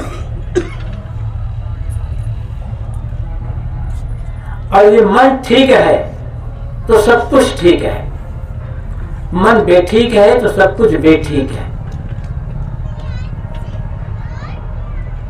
मन को संभाल कर रखना, शुद्ध रखना या मन को बिगाड़ कर रखना, ये हर व्यक्ति की अपनी समझ पर निर्भर करता है, अपने उस व्यक्ति की खुद जिम्मेदारी होती है। कोई दूसरा व्यक्ति हमारे मन को न तो बिगाड़ सकता है और न सुधार सकता है। प्रेरणा दे सकता है, अच्छी प्रेरणा दे सकता है, बुरी प्रेरणा दे सकता है, लेकिन जब किसी में ताकत नहीं है कि यदि हम न चाहें तो हमारे मन को कोई भी दूसरा बिगाड़ दे या कोई दूसरा हमारे मन को सुधार दे। क्या सोचना है क्या नहीं सोचना है, ये निर्णय तो हमारा होगा ना।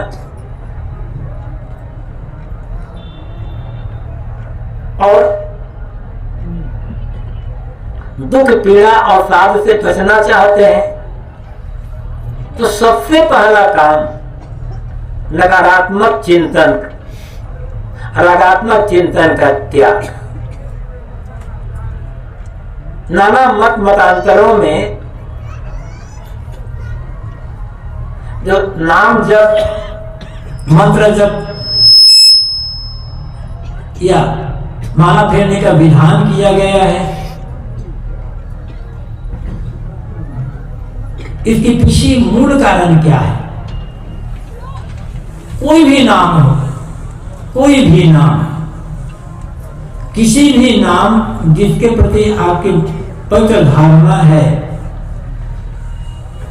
बार बार उस नाम का जब रिपीट करेंगे, दोहराते जाएंगे, जप करते जाएंगे निष्ठापूर्वक, तो उतने समय तक आपके मन में नकारात्मक चिंतन, वासनात्मक चिंतन, रागात्मक चिंतन या हिंसात्मक चिंतन नहीं आएगा।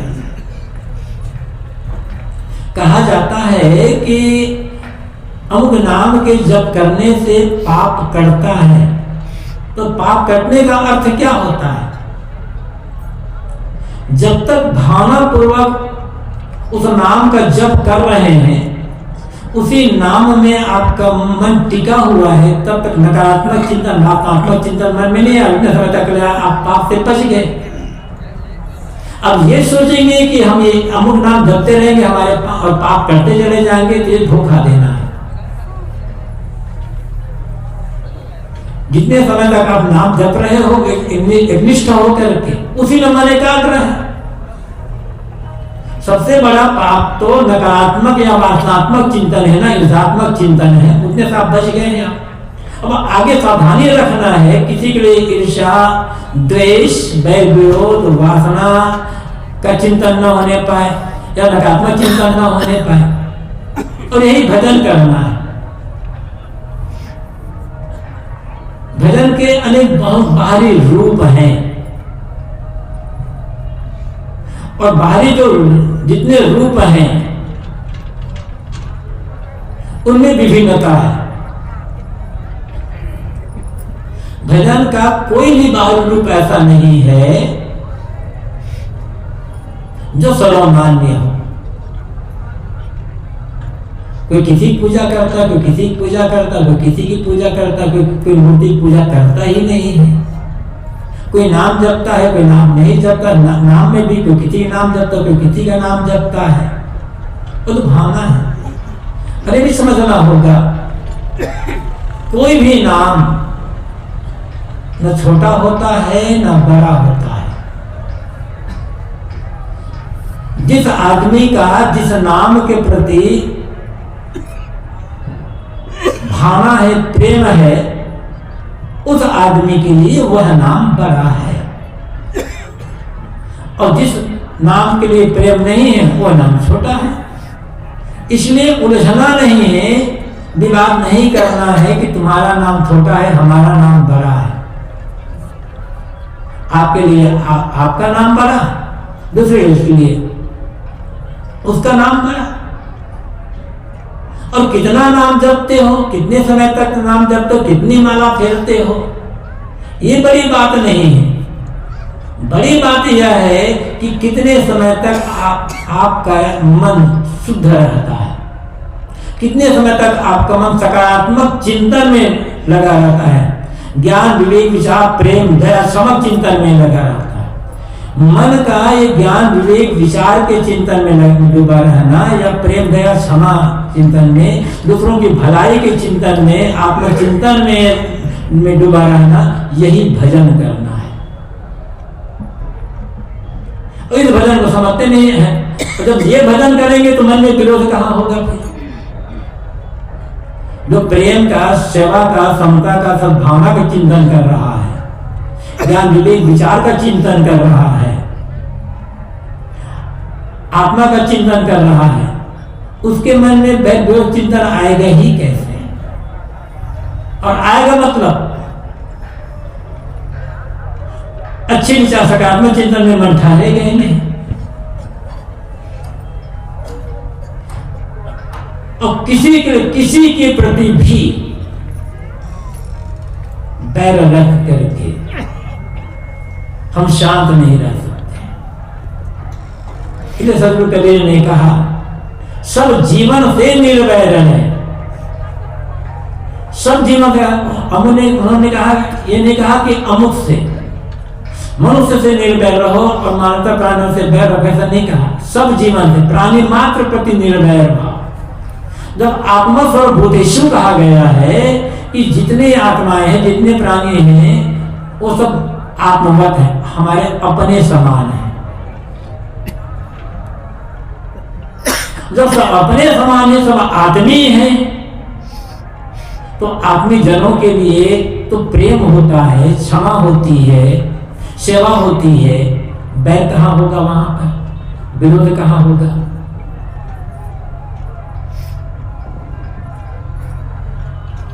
कोई किसी की पूजा करता है, कोई किसी पूजा को तो कहता है, कोई किसी को भगवान मानता है, कोई किसी को भगवान मानता है।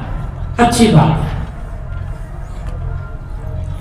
भगवान का जो स्वरूप है उसमें भी लोगों की अलग अलग मान्यता है, एक रूपता नहीं है उसमें। लेकिन ये कहा जाता है भगवान तो एक है। और ये कहा जाता है भगवान सर्वत्र व्याप्त है, कण कण में परमात्मा है। अब ये केवल कथन मात्र है या हकीकत है, इस पर चिंतन करने का भी आवश्यकता नहीं है। यदि आपको सचमुच में विश्वास है,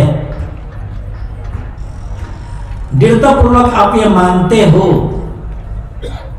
कि भगवान, चाहे उसे भगवान कहो, परमात्मा कहो, ईश्वर कहो, अल्लाह खुदा कह लो, गॉड कह लो, परमेश्वर कह लो, ये सब शब्द है।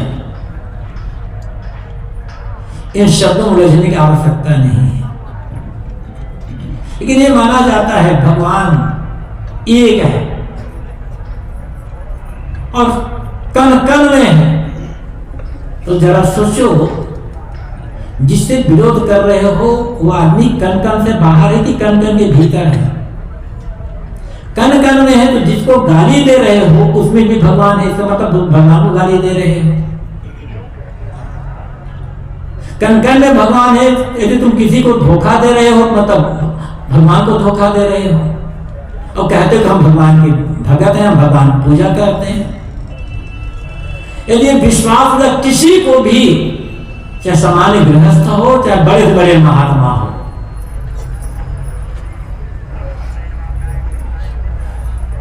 किसी को भी ये विश्वास हो जाए कि भगवान कण कण में व्याप्त है, तो उसकी जबान से दूसरे के लिए शब्द का प्रयोग होगा ही नहीं, वो किसी के लिए दुर्व्यवहार कर ही नहीं सकता, किसी के लिए गलत शब्द का प्रयोग करेगा ही नहीं, किसी विरोध करेगा कण कण में भगवान है। तब जबान से कह रहे हैं कि कण कण में भगवान है, और व्यवहार में दूसरों के लिए हम ईर्ष्या कर रहे हैं, द्वेष कर रहे हैं, उसकी निंदा कर रहे हैं, बुराई कर रहे हैं। इतना ही नहीं, उसे चोट पहुंचाने का प्रयास नहीं कर रहे हैं। ये तो अपनी बात को अपना खुद न समझना है, फिर कहां भजन हो रहा है? भजन समझा कहां गया है? इसलिए कबीर साहब कहते हैं दुनिया से दोस्ती परत भजन नहीं। दुनिया से दोस्ती मतलब यहां दोस्ती करने का होता है मोह मत लगाना, दुनिया से मोह मत करो, दुनिया की सेवा करो किंतु मोह ना करो, आसक्ति न बना। सेवा करना हमारा फर्ज है, कर्तव्य है, क्योंकि समाज द्वारा हर जीवन निर्वाह में या अन्य में बहुत बड़ा सहयोग मिलता है, तो हम भी कुछ ऐसा दें समाज को या कुछ ऐसा करें जिससे समाज के लोगों को कुछ सेवा मिले, सहयोग मिले। ऐसा कुछ भी ना करें जिससे सामाजिक व्यवस्था में खलल पैदा हो, विघ्न पैदा हो और दूसरों को कष्ट हो। तो यहां जो सदगुरु कबीर कहते हैं दुनिया से दोस्ती, दुनिया से दोस्ती मत करो, मतलब कहीं किसी ने अपने मोह को मन को चिपका करके मत रखो। मोह मतलब कहीं चिपकाना, आसक्ति बना लेना, उसके बिना न रहना। मोह का मतलब है जिसके लिए मोह है उसके लिए न रह पाना। एक दिन भी दिखाई ना पड़ा तो मन का व्याकुल हो जाना। तो ऐसी स्थिति में जब किसी के प्रति याद कर करके मन व्याकुल हो रहा है तो भजन का काम कैसे करोगे भाई? क्योंकि कबीर मन तो एक है, भावे तहां लगा, भावे गुरु की भक्ति करूं, भावे विषय करूं। मन तो एक है, चाहे उसे भजन में लगाएं, चाहे किसी व्यक्ति के विषय के चिंतन में, मोह में लगा ले। मन में एक बार में एक साथ दो चीजें, दो भावनाएं नहीं रह सकती हैं। जैसे अंधकार और प्रकाश दोनों एक साथ एक जगह नहीं रह सकते हैं। अंधकार होगा तो प्रकाश होगा, प्रकाश, जहां अंधकार होगा वहां प्रकाश नहीं होगा, प्रकाश होगा तो अंधकार नहीं होगा। जहां काम तहां राम नहीं, जहां राम नहीं काम, कबहू दोनों होत नहीं रवि रजनी एक ठाम। रवि और रजनी, सूर्य और रात, दोनों एक साथ कभी एक जगह नहीं रह सकते हैं। सूर्य होगा तो वहां रात नहीं होगी, रात होगी तो सूर्य नहीं होगा। ऐसे मन में राम है तो काम नहीं होगा, और मन में काम है तो राम नहीं होगा। काम मतलब सांसारिक चिंतन, कामना, इच्छा, तृष्णा, राग रंग की भावना, मतलब मन से कुछ भी सोचते हैं सब राम को छोड़ करके, आत्मचिंतन छोड़कर जो कुछ भी चाहोगे वो सब काम में आ जाएगा। पूजा प्रतिष्ठा का लालसा है वो भी काम है, मान सम्मान लालसा वो भी काम है, मठ मंदिर के लिए लालसा वो भी काम है। तो मन में तो एक ही साथ रहेगा ना, या तो काम रहेगा या तो राम रहेगा। इधर कबीर साहब कहते हैं कि दुनिया से की दोस्ती परत भजन में भंग। दुनिया से दोस्ती करोगे, मन को दुनिया से में चिपका करके रखोगे तो भजन में बाधा पड़ेगी, भजन नहीं हो पाएगा। और ये जीवन भजन करने के लिए मिला है, भोजन तो हमारी मजबूरी है, क्योंकि बिना भोजन खाए हम जीवित नहीं रह सकते। जीना है इसलिए खाना है, और खाना इसलिए है कि भजन करना है, क्योंकि जीवित ही नहीं रहेंगे तो भजन क्या करेंगे, शरीर में बल ही नहीं रहेगा तो भजन क्या होगा। तो भोजन मजबूरी है और भजन जीवन का उद्देश्य है। भोजन तो पशु पक्षी भी कर लेते हैं, सुबह से शाम तक कोई भी प्राणी भूखा नहीं होता, अपने खाने पीने की व्यवस्था कर ही लेते हैं, लेकिन वे भजन नहीं कर सकते। भजन करने का सौभाग्य आदमी को ही मिला है। किसी ने बहुत बढ़िया कहा है, थोड़ी चोट है, समझाने के लिए कभी कभी कुछ चोट करनी पड़ती है, इन कहने वालों ने चोट दी है, लेकिन चोट तब लगेगी जब हमारे भीतर संवेदना होगी। संवेदना ही नहीं होगी तो चोट क्या करेगी। किसी ने कहा है,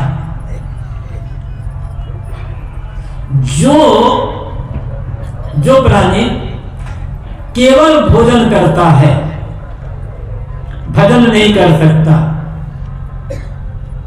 उसे पशु या जानवर कहा जाता है। क्योंकि जानवर भजन का काम नहीं करता, भोजन तो करता, खाना तो खाता ही है, भजन नहीं कर सकता। और जो भोजन और भजन दोनों करता है या कर सकता है उसे मनुष्य कहा जाता है। फिर याद करें, जो केवल भोजन करता है वो जानवर है, जो भोजन और भजन दोनों करता है वो मनुष्य है। और मनुष्य शरीर पाकर के जो केवल भोजन करता है, भजन नहीं करता, उसे क्या करना चाहिए मुझे पता नहीं है इसका, आप स्वयं समझ सकते हैं। तो भोजन हमारी मजबूरी है, उद्देश्य जीवन है। भजन का मतलब आत्म परिष्कार, आत्मशोधन, आत्मचिंतन, निरंतर अपने आप को गढ़ते छीलते संवारते जाना, मांझते जाना। किसी नाम का जप करना, किसी मंत्र का जप करना, माला फेरना, गंगा नहाना, पूजा करना, ये भजन का बाहरी रूप है। प्रारंभ में इसकी आवश्यकता होती है, हो सकती है, लेकिन ये वास्तविक भजन नहीं है। ये सब तो मन को बहलाने के एक साधन है। आदमी कुछ नहीं समझता, कहा दे कि बैठ करके राम राम राम राम करो, लेकिन बैठ करके राम राम राम राम कहना भी सहज नहीं है।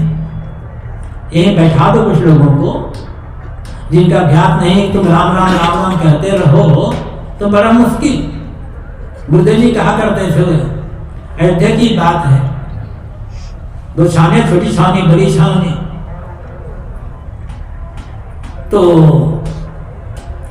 बड़ी छानी के महंत जी अपनी गद्दी पर बैठे रहते थे, उसी के सामने सड़क थी, उसी से मजदूर रोज सभी तरफ काम करने जाते थे।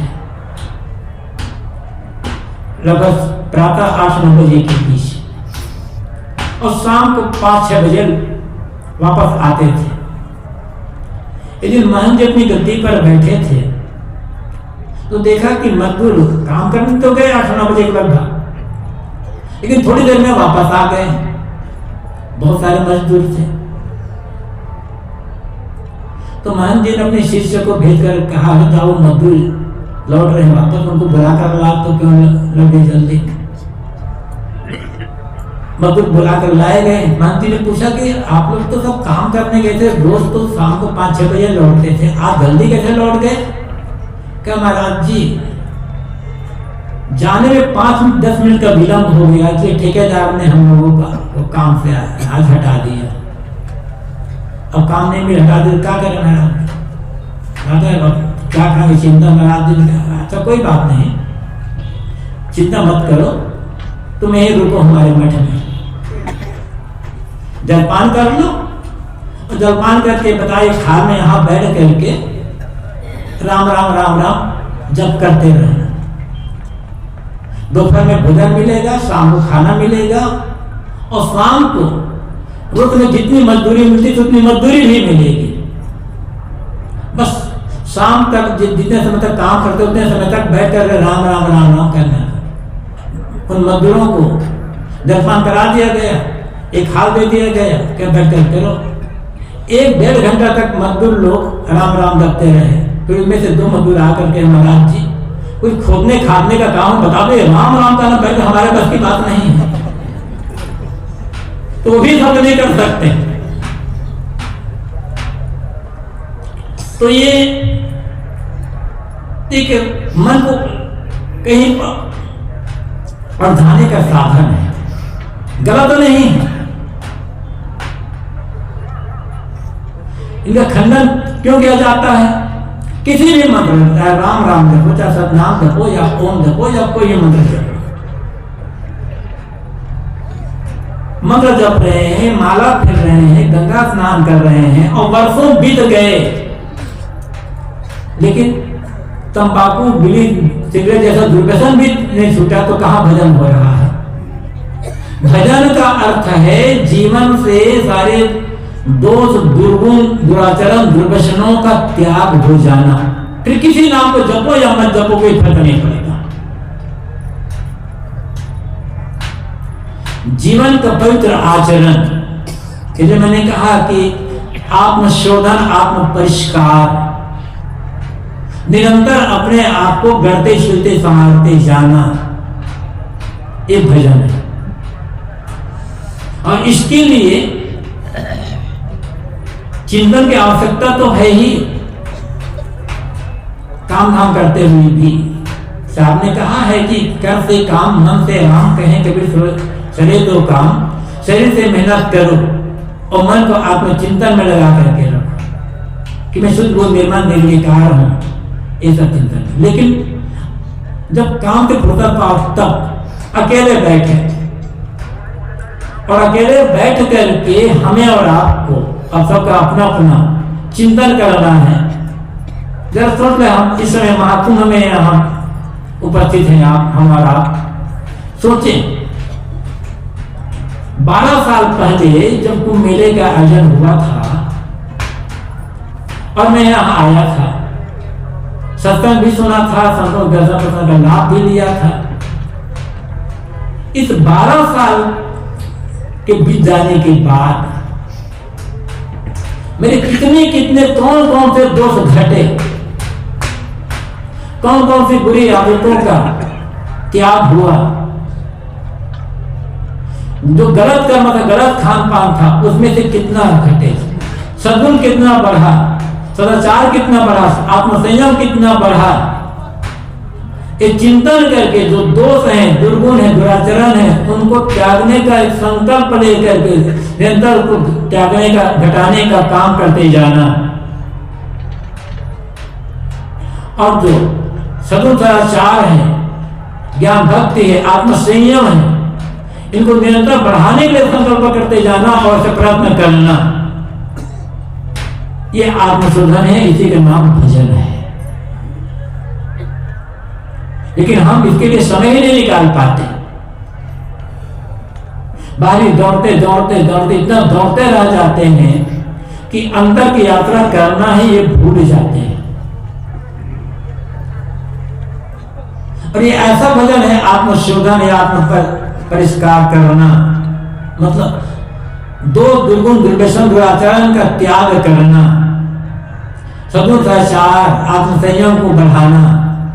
ऐसा भजन है जिससे कोई भी आदमी, दुनिया का किसी मत पंथ का मानने वाला आदमी इनकार नहीं कर सकता। जिसे कोई मानता हो और जिसे कोई न मानता हो, जिसके मानने या न मानने में विरोध हो, न वो धर्म हो सकता है न वो भजन हो सकता है। धर्म वह है जो सार्वभौमिक है, अमुक प्रकार की पूजा, अमुक प्रकार का पाठ, अमुक प्रकार का नाम जप, अमुक प्रकार का नमाज प्रार्थना, यहां फर्क है। और फर्क नहीं है, विरोध भी है, लेकिन दया, क्षमा, सत्य, विवेक, विचार, प्रेम, सेवा, भक्ति, सहनशीलता, समता, एकता का भाव, कि ये किसके लिए आवश्यक नहीं है। इसे आप किस मत पंथ संप्रदाय का कहोगे। जितने भी सद्गुण है, सदाचरण है, आत्मसंयम है, ये किस मत, किस संप्रदाय, किस जाति, किस पंथ वालों के लिए है। ये तो सार्वभौमिक है। तो जो सार्वभौमिक होता है वही धर्म है और वही भजन है। और इसी धर्म और भजन को जीवन अपना कर ही हम सही अर्थों में सुखी हो सकते हैं। बाकी अपने अपने ढंग से कोई पूजा करता, कोई पाठ करता, कोई कुछ करता है, उसकी मर्जी, उसका विरोध नहीं है। लेकिन आत्मसंयम सद्गुण सदाचार के बिना, प्रेम, समता, एकता का व्यवहार किए बिना, संतोष और सहिष्णुता, सहनशीलता आए बिना कोई भी भजन सार्थक नहीं हो सकता है। इसलिए वास्तविक भजन को समझना है। जैसे साहब को कहते हैं एकाएकी राम सो के चिंतन के संग अकेले बैठकर राम का भजन चिंतन करना। तो राम चिंतन वही है, आत्मचिंतन करना, आत्म पुरस्कार करना, या संतों साथ बैठ करके ज्ञान चर्चा करना कि जीवन क्यों मिला है, किस लिए मिला है, क्या करना चाहिए, उद्देश्य क्या है, इन सारी बातों तो ज्ञान प्राप्त करना, इसमें जीवन की सफलता होगी। अब तक भजन काम बनेगा, अब तक हमारा जीवन सार्थक हो सकेगा। इसलिए सदगुरु कबीर साखी में कहते हैं, दुनिया से की दोस्ती पर भजन में भंग, एकाएकी राम सो के संतन के साथ। दुनिया से दोस्ती अर्थात दुनिया से मोह मत करो, अपने मन को दुनिया से चिपका कर मत रखो, दुनिया की सेवा करो, दुनिया का काम करो। काम करना, सेवा करना गलत नहीं है, आवश्यक है, लेकिन वो उद्देश्य नहीं है, मजबूरी। उद्देश्य है भजन करके कल्याण करना। उसके लिए अकेले भी बैठना होगा और संतो संगति में बैठना होगा, तब आते भजन समझेंगे और तब उद्देश्य बढ़ करके सत्य भजन करके हम जीवन का लाभ ले सकेंगे। आप सब बहुत बहुत धन्यवाद। अपनी वाणी को यहीं पर विराम।